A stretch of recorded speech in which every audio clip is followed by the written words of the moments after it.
Let's look at 13C, discrete random variables. So what is a random variable? A random variable assigns a number to each outcome.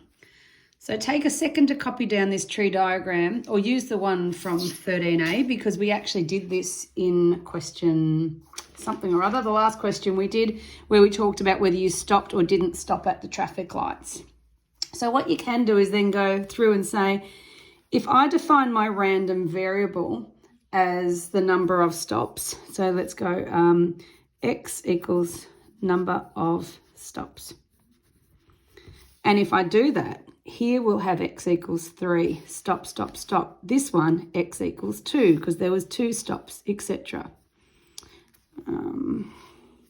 This will be 1 stops, 2. 1, 2, 1 stop, 1 stop, and no stop. So the random variable just means you can allocate a number to the outcome. So in this case, if the number of stops is 1, which was here, we write x equals 1. So we can set up what we call a probability distribution. And a probability distribution is just a name for a table that tells us of all the outcomes. So for this one, our value of x can be 0, 1, 2, or 3.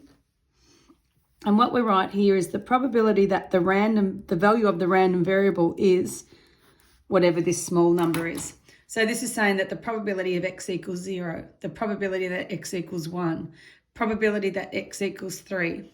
So if we look at x equals 3, we'd go 0.6 times 0.9 times 0.9. And if we do that, we get 0.486, which I can write here.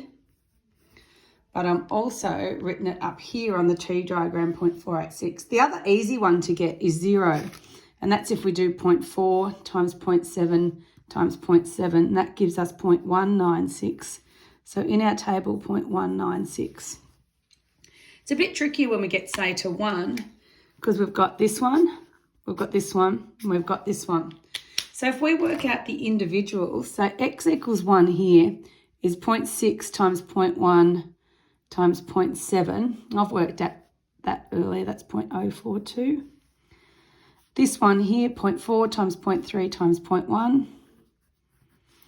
And the next one is 0.084. And that's when we go 0.4 times 0.7 times 0.3. So if I add up that plus that plus that, we get the total for x equals 1, which is 0.138. So at this point, what I could do is add up this, this, and this, and take it from 1 to find out what's left here. And because it's always going to add to 1, because something had to happen. The other way I could do it is work out the individual probabilities here, here, and here, and then add them all together.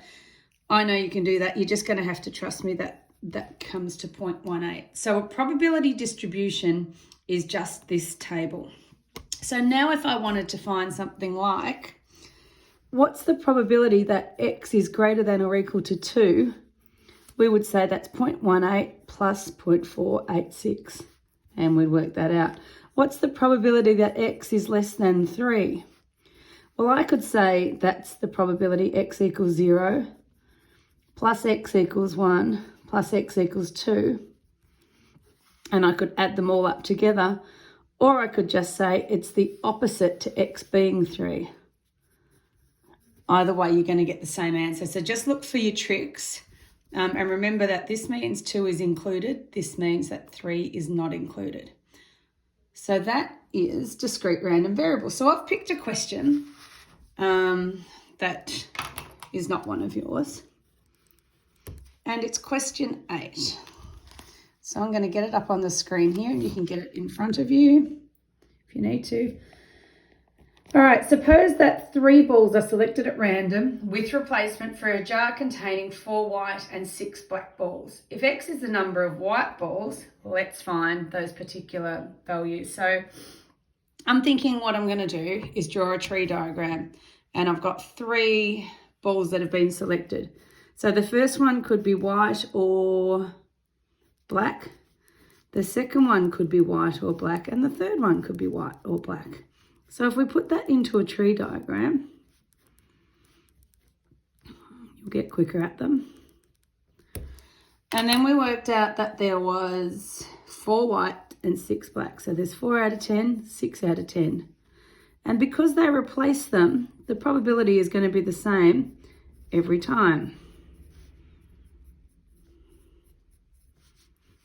I'll write those all in. Let's do it.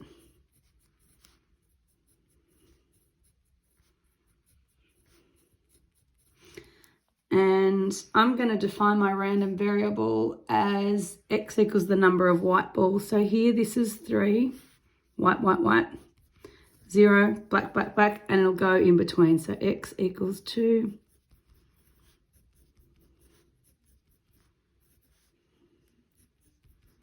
There should be 8 outcomes. 1, 2, 3, 4. Okay, so I've marked up somewhere. 3, 2, 2, 1, 2. And there was 2 x equals 1. You can figure those out. I've just made it a little bit squishy. So the question asks us, what is the probability that x equals 2? That's for A. So there's 3 ways. 1, 2, 3. There was 1, 2, that one, and then there was this one. In this case, because we're replacing the balls, all the outcomes are the same. So we know that we're going to have 4/10 times 4/10 times 6/10, and there's 3 possible ways that can happen. And if you work that out, it gives you 0.288. All right, the next one asks you, what's the probability that x equals 3? Get organised.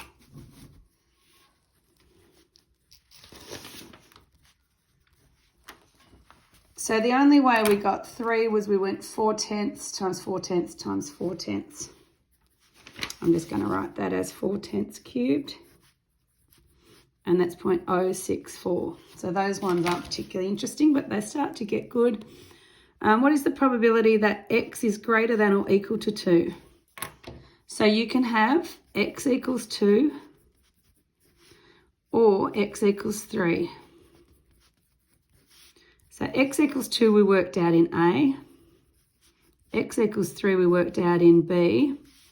And if we add them together, we get 0.352. And lastly, D, this is a conditional. What's the probability that x equals 3 given x is greater than or equal to 2? So let's write this out. We know from our formula from last time that it looks like that. Like that. So if we look at this bit, we want x to be equal to 3 and greater than or equal to 2. I know that if it equals 3, it's automatically greater than or equal to 2, so I can just replace this with just equals 3 because that satisfies both conditions. And then I can just use the values I found earlier, 0.064. And greater than or equal to 2 we found here, which was 0.352. So we get 0.182. Have a look at the examples in 13C. The questions aren't on the handout, but I will definitely write in that announcement and pick that up for next year. So good luck with 13C.